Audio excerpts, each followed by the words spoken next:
بسم اللہ الرحمن الرحیم۔ السلام علیکم ورحمۃ اللہ وبرکاتہ۔ ستر عورت کے حکام اور حجاب نساء میں فرق۔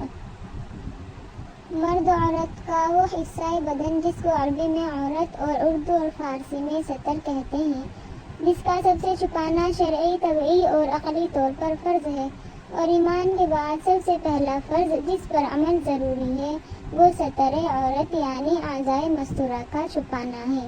یہ فریضہ تو ابتدائے آفرینش سے فرض ہوا، تمام انبیاء علیہم السلام کی شریعتوں میں فرض رہا ہے، بلکہ شرائع کے وجود سے بھی پہلے جب جنت میں شجر ممنوعہ کھا لینے کے سبب حضرت آدم و حوا علیہم السلام کا جنتی لباس اتر گیا اور ستر کھل گیا، تو وہاں بھی آدم علیہ السلام نے ستر کھلا رکھنے کو جائز نہیں سمجھا، اسی لیے آدم و حوا دونوں نے جنت کے پتے اپنے ستر پر باندھ لیے۔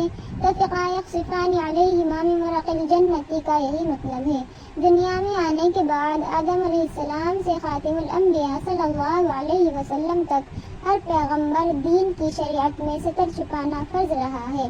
اعضائے مستورہ کے تعین اور تحدید میں اختلاف ہو سکتا ہے کہ ستر کہاں سے کہاں تک ہے، مگر اصل فرضیت ستر عورت کے تمام شرائع انبیاء میں مسئلہ ہے، اور یہ فرض ہر انسان مرد عورت پر فی نفسہ ہی عائد ہے، کوئی دوسرا دیکھنے والا ہو یا نہ ہو۔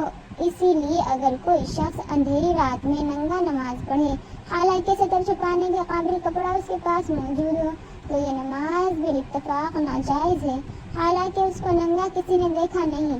اسی طرح نماز اگر کسی ایسی جگہ پڑھی جہاں کوئی دوسرا آدمی دیکھنے والا نہیں، اس وقت بھی اگر نماز میں ستر کھل گیا تو نماز فاسد ہو جاتی ہے۔ خارج نماز لوگوں کے سامنے ستر پوشی کے فرض ہونے میں تو کسی کا اختلاف ہے نہیں، لیکن خلوت میں جہاں کوئی دوسرا دیکھنے والا موجود نہ ہو، وہاں بھی صحیح قول یہی ہے کہ خارج نماز میں بلا ضرورت شرعیہ یا طبعیہ کے ستر کھول کر ننگا بیٹھنا جائز نہیں۔ تو یہ کیسے جائز ہو سکتا ہے کہ ہم اپنے گھر میں کیپری وغیرہ پہن کر یا ننگے سر بیٹھ جائیں؟ تو یہ جائز نہیں ہے۔ یہ حکم تو ستر عورت کا تھا جو اول اسلام سے بلکہ اول آفرینش سے تمام شرائع انبیاء میں فرض رہا ہے، جس میں مرد عورت دونوں برابر ہیں، خلوت و جلوت میں بھی برابر ہیں۔ جیسے لوگوں کے سامنے ننگا ہونا جائز نہیں، ایسے ہی خلوت و تنہائی میں بھی بلا ضرورت ننگا رہنا جائز نہیں۔ دوسرا مسئلہ حجاب اور پردہ کا ہے کہ عورتیں اجنبی مردوں سے پردہ کریں۔ اس مسئلے میں بھی اتنی بات تو انبیاء و صلحاء اور شرفاء میں ہمیشہ سے رہی ہے کہ اجنبی مردوں کے ساتھ عورتوں کا بے محابہ اختلاط نہ ہو۔ حضرت شعیب علیہ السلام کی 2 لڑکیوں کا قصہ جو قرآن کریم میں پارہ 20 میں آیا ہے، اس میں لڑکیاں اپنی بکریوں کو پانی پلانے کے لیے بستی کے کنویں پر گئی جہاں لوگوں کا ہجوم تھا، وہ اپنے اپنے جانوروں کو پانی پلا رہے تھے، تو قرآن کریم میں ہے کہ یہ لڑکیاں ایک طرف الگ کھڑی ہو گئی۔ حضرت موسیٰ علیہ السلام جن کا اس وقت اتفاقی طور پر مسافرانہ انداز میں وہاں سے گزر ہوا، تو ان لڑکیوں کو علیحدہ کھڑے دیکھ کر سبب پوچھا تو لڑکیوں نے 2 باتیں بتلائیں۔ یہ قصہ موسیٰ علیہ السلام کا ہے جب مصر سے موسیٰ علیہ السلام آ گئے تھے اور ادھر آ گئے اور ان لڑکیوں کو دیکھا۔ وہ قصہ موسیٰ علیہ السلام کا ہے، ہم انشاءاللہ دوسری ویڈیو میں آپ کو بتائیں گے۔ تو انہوں نے 2 باتیں بتلائی۔ اول یہ ہے کہ اس وقت یہاں مردوں کا ہجوم ہے، ہم اپنے جانوروں کو پانی اس وقت پلائیں گے جب یہ لوگ فارغ ہو کر چلے جائیں گے۔ جب ان دونوں لڑکیوں کو موسیٰ علیہ السلام نے الگ کھڑے ہوئے دیکھا تو موسیٰ علیہ السلام نے ان سے دریافت کیا کہ آپ یہاں کیوں کھڑی ہوئی ہیں؟ تو انہوں نے بتلایا کہ یہاں پر مردوں کی بھیڑ ہے، جب یہ اپنے جانوروں کو پانی پلا لیں گے تو تب ہم اپنے جانوروں کو سیراب کرائیں گے۔ دوسری بات یہ بھی بتلائی کہ ہمارے والد بوڑھے ہیں، ضعیف ہیں، جس میں اشارہ اس طرف ہے کہ جانوروں کو پانی پلانے کے لیے نکلنا یہ عرف و عادت کے اعتبار سے عورتوں کا کام نہیں تھا، مگر والد کے ضعف و مجبوری اور کسی دوسرے آدمی کے موجود نہ ہونے کے سبب یہ کام ہمیں کرنا پڑ گیا۔ یعنی موسیٰ علیہ السلام نے ان سے پوچھا آپ کیوں آئے ہیں؟ آپ کے گھر سے کوئی مرد آ جاتا۔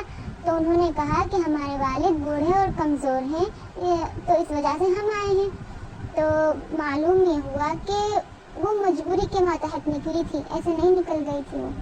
یہ حال قرآن میں حضرت شعیب علیہ السلام کی لڑکیوں کا بتلایا گیا ہے، جس سے معلوم ہوا کہ اس زمانے اور ان کی شریعت میں بھی عورتوں مردوں کا دوش بدوش چلنا اور بے محابہ اختلاط پسند نہیں تھا۔ یعنی جو کہتے ہیں نا کہ ہمیں بھی مردوں کی برابری کرنی ہے، ہمیں بھی مردوں کی برابری کرنی ہے، ہمیں بھی ڈیوٹی کرنی ہے، باہر جانا ہے، نکلنا ہے، اس طرح اور ایسے کام جن میں مردوں کے ساتھ اختلاط ہو وہ عورتوں کے سپرد ہی نہیں کیے جاتے تھے۔ بہرحال اس مجموعے سے یہ معلوم ہوتا ہے کہ عورتوں کو باقاعدہ پردے میں رہنے کا حکم اس وقت نہیں تھا۔ اسی طرح ابتداء اسلام میں بھی یہی صورت جاری رہی۔ 3 ہجری یا 5 ہجری میں عورتوں پر اجنبی مردوں سے پردہ کرنا فرض کر دیا گیا، جس کی تفصیلات آگے آتی ہے کہ اس سے یہ معلوم ہو گیا کہ ستر عورت یعنی عورت کا چھپانا اور حجاب نساء یہ 2 مسئلے الگ الگ ہیں۔ ستر عورت ہمیشہ سے فرض ہے، یعنی ستر جو آگے آئے گا، جو حجاب نساء 5 ہجری میں فرض ہوا۔ ستر عورت مرد عورت دونوں پر فرض ہے اور حجاب صرف عورتوں پر۔ ستر عورت لوگوں کے سامنے اور خلوت دونوں میں فرض ہے، حجاب صرف اجنبی کی موجودگی میں۔ یہ تفصیل اس لیے لکھی گئی کہ ان دونوں مسئلوں کو خلط ملط کر دینے سے بہت سے شبہات، مسائل اور احکام قرآن کے سمجھنے میں پیدا ہو جاتے ہیں۔ مثلا عورت کا چہرہ اور ہتھیلیاں ستر عورت ہے، سمجھ لینا قدم اور ہتھیلیاں اور چہرہ کیا ہے، ستر ہے، یہ چھپانا فرض تھا پہلے سے ہی اور اب بھی ہے، باجماع مستثنیٰ ہے۔ اسی لیے نماز میں چہرہ اور ہتھیلیاں کھلی ہوں تو نماز بالاتفاق باجماع جائز ہے۔ چہرہ اور ہتھیلیاں تو از روئے نفس مستثنیٰ ہیں، قدمینی کو فقہا نے اس پر قیاس کر کے مستثنیٰ قرار دیا ہے، لیکن اجنبی مردوں سے پردے میں بھی چہرہ اور ہتھیلیاں مستثنیٰ ہیں یا نہیں، اس میں اختلاف ہے، جس کی تفصیل سورہ نور کی آیت لا یبدین زینتہن الا ما ظہر منہا کے ماتحت گزر چکی ہے، جس کا خلاصہ آگے آتا ہے۔ جزاک اللہ۔